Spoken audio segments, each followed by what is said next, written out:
What's up, guys? Welcome back to my channel. I'm your boy Richie Hustles. I got a lot of energy today.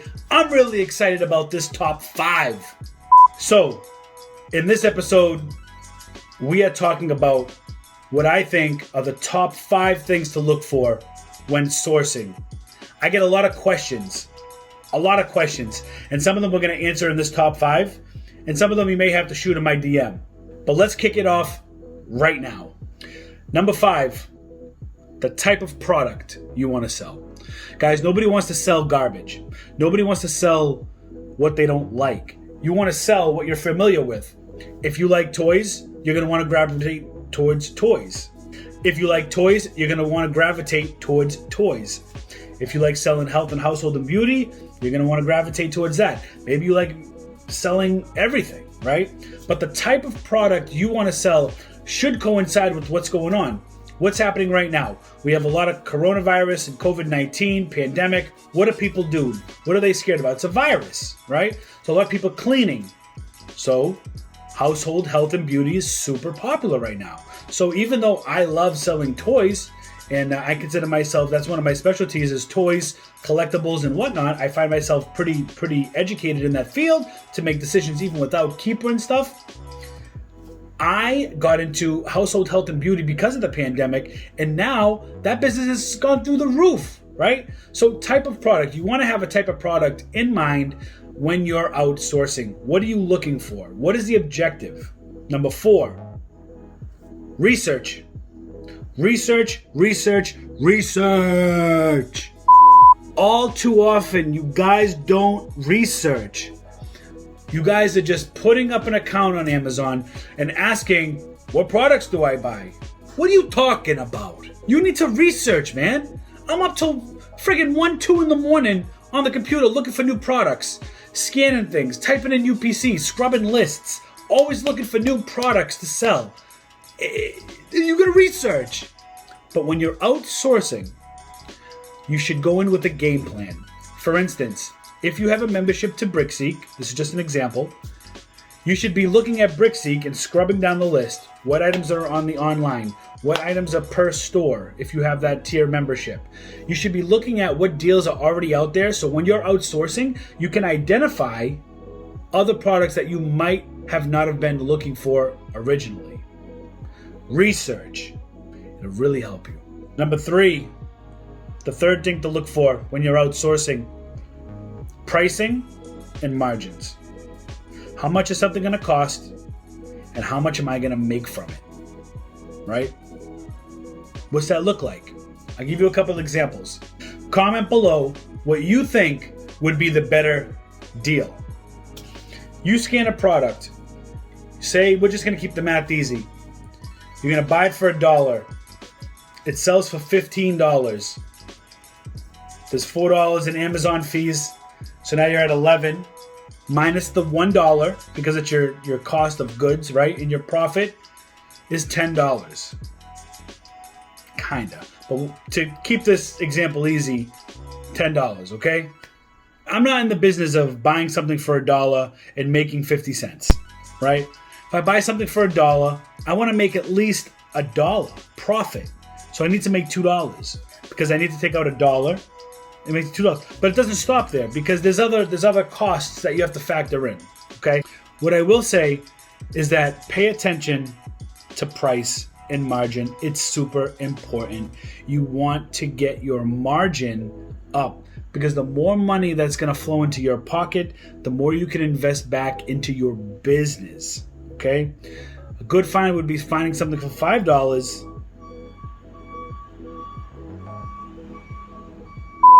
Something good would be finding something for $5 and selling it for $40 with a $10 Amazon fee down to $30 minus your $5.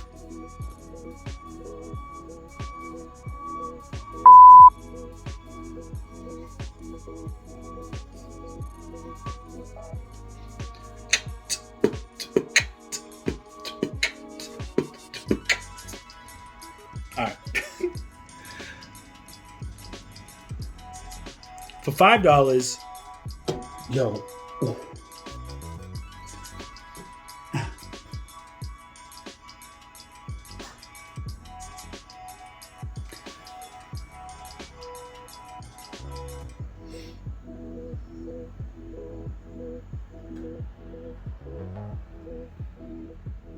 You buy something for $5, you sell it for $40. You take out your Amazon fee of $10, brings it down to $30. Take out your $5, that's going to bring you down to $25 profit. That's a great product, okay? It's not that you're selling $5 to make $3. You sacrifice. I always think in my head I have to sacrifice X amount of my money to make X amount of this, to make profit, to bring back in. Am I willing to sacrifice this amount of money in order to bring in this amount of profit? A lot of times the answer is yes, but it's got to be worth it, right? So I try to I like 50% margins.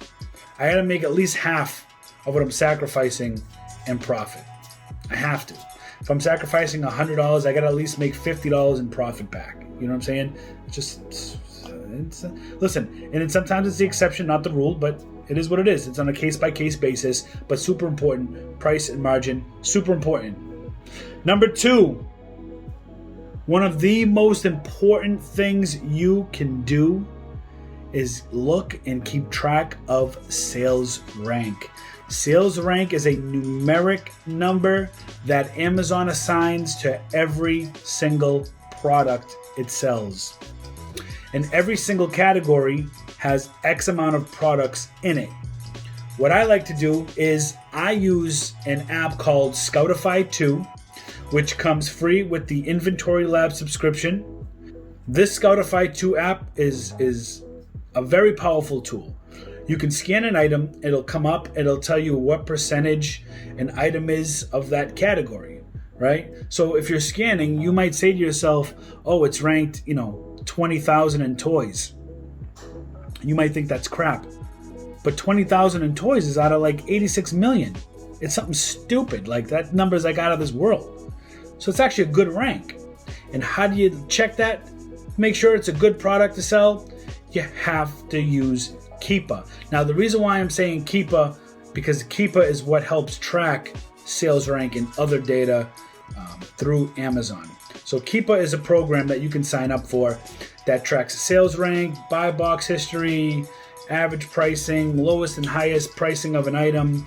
It's almost like a necessity.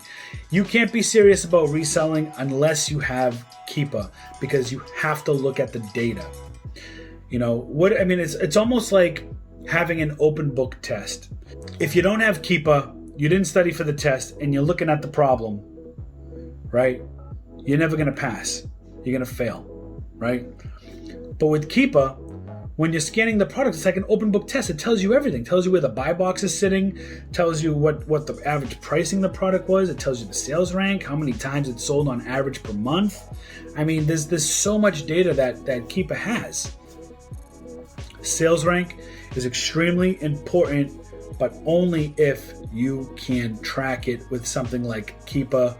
So if you want to get serious about reselling, I highly suggest you also get Keepa. And you can have Keepa.com without Scoutify 2. I just have a custom URL built into Scoutify 2. So I run everything with the Amazon seller app. Once I decide if it's a good product or not, I'll run it through Scoutify 2, and I'll look at Keepa to analyze the data in order to make my decision on the purchase. The number one thing I look for when sourcing, or something to take into consideration, is the cost of shipping, prepping, and price tankers. These are things you have to take into account on any item. A lot of stuff comes in with experience. What do I mean by that? If you're buying a product for $5 and the Amazon says you're gonna make $6.50 back, you might be thinking, wow, I'm gonna buy like 100 of these and I'm gonna make $1.50 on each of them profit. Okay, but not so fast. While you might think by getting these items for $5 and spending $500 is gonna make you $6.50, which you think is gonna net you $150 profit, not yet. You have to take into account shipping to Amazon. If you're gonna prep it yourself, or if you're gonna have Amazon prep it, either way, those prepping materials cost you money, whether it's bubble wrap, poly bagging, labeling. All those items have to take into account when you're sourcing a product. A lot of people ask me, what do you do about price tankers? How do you manage to make money with price tankers? This is what I do.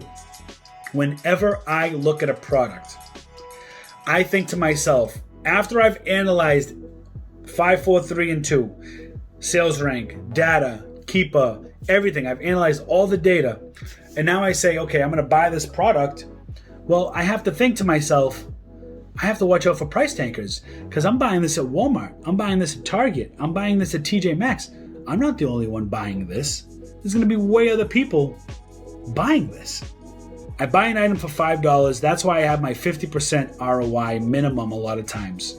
If I buy an item for $10, I got to make $5 on it. On each item. Here's the deal. It depends on shipping, right? Shipping could be good, shipping could be bad. It depends on the weight of the product. Is it a light product? Is it a heavy product? Is it something that weighs 6 pounds each, or is it something that weighs 2 pounds each? These are all gonna, factor into the cost of shipping.